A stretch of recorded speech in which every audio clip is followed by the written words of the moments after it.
Hello, everyone. This is Dave from Dave's Recent Things. Okay, let's breathe a sigh of relief. Whew. I'm done. Day number 8. It is tiring. It takes up so much time, but you know what? I love every second of these week of wreaths. I'm enjoying them so much, and I know from the feedback you guys are enjoying them as well, and that totally makes me super excited to bring you this whole Wreathmas week. And you know what? I'm going to do more in the future. Not now. I need time to recover. And so does my bank account, actually. I gotta work paying off those bills. Here we are, day number 8, our final episode. I'm a little bit sad. Yes, our last episode of our Wreathmas week spent together. I hope you enjoyed today's last video. It is a classic. It is a timeless wreath. Gold with greenery on a grapevine wreath. You can't get more classic and more timeless than that. All right, our last episode. Thank you so much for watching this week. I really appreciate it. Thank you for joining me for Wreathmas week. Let's get day number 8 started, and I'll show you how I put it all together. Today I am using a grapevine wreath. This is 18 inches from the Walmart.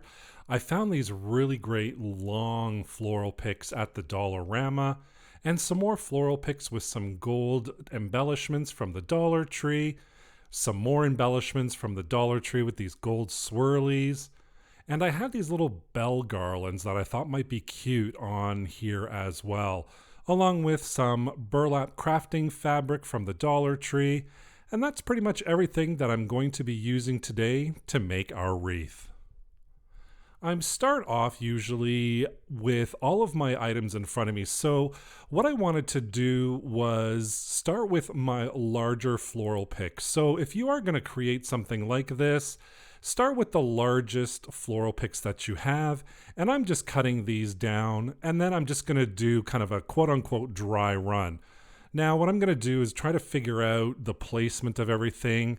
I think I'm going to cover that one section that's a little bit larger on the grapevine wreath. You can kind of see mine's a little bit misshaped. It's a little bit thicker on one side than the other. So I thought it would be perfect time and a perfect place to cover that area with all of my florals. And I do a dry run first, see how I like it, and then I come in and I throw down a whole bunch of glue and just kind of shove that in between the twigs, and I just kind of fluff it all up, fill around with it, and then I do glue a little bit more of that one as well, just kind of gluing it down, make sure it doesn't move in place.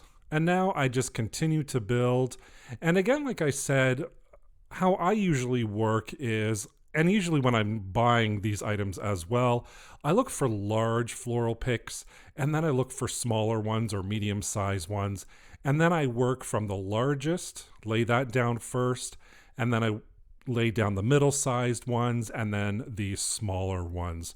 So that's usually how I work, and that's usually kind of a rule of thumb I kind of do, and it's a little tip and trick if you want to take it. Start with your largest floral picks or embellishments, and then work your way down to the smaller ones.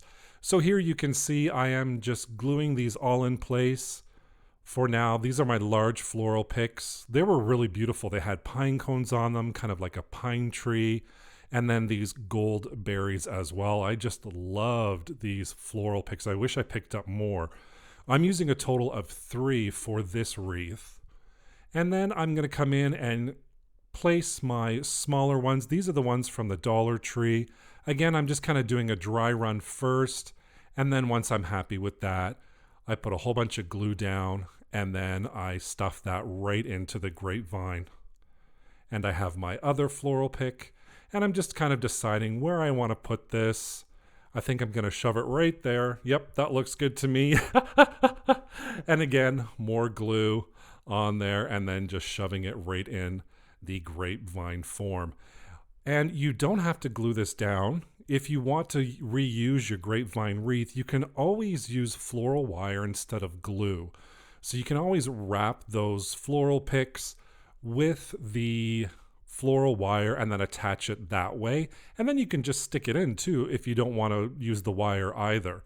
But once I figure out where I want everything to go, I glue it down, And I decide to move a couple of the pine cones around, and you're allowed to do that. Just take your scissors or take your cutters, cut them off, and then move stuff around to how you want it placed. So I moved a couple of those pine cones around, and I've got my base all ready and set to add more embellishments on there. What do you guys think of this so far?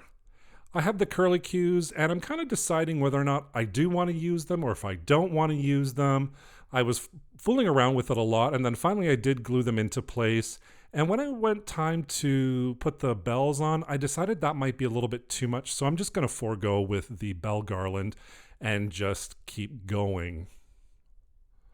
Now it's time for our bow. I'm going to cut my burlap at 22-inch lengths. And all I do is I take my measuring tool, a ruler, or cutting board, and I'm going to cut it at 22 inches. And then I'm going to use that as a template to cut the rest of my strips. And all in all, I have 7 strips at 22 inches. And then I just fold the top third to about the size that I'd like the loop, squish it, and then place it in between my piece fingers and see if I do like the length of the loop and the length of the tail, and I do. So then I continue doing that with all 7 pieces, just folding it into thirds and then placing it in between my piece fingers just to hold that all in place. And once I get my last loop in there, you can kind of see where we're going with our little bundled bow here. It looks great. And to attach it, what I'm going to use is a cable tie this time around. This ribbon is really thick, and I was afraid that if I used a pipe cleaner, it might come apart.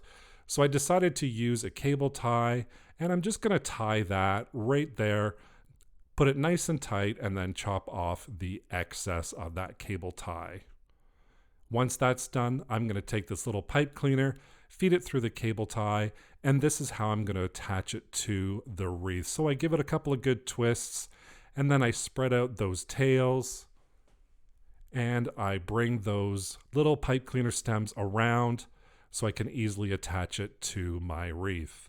And speaking of our wreath, why don't we bring our wreath back so we can attach that bow onto that wreath? And all I do is I just turn it over, get those little pipe cleaner stems, twist it around the back to make sure it's all nice and secured.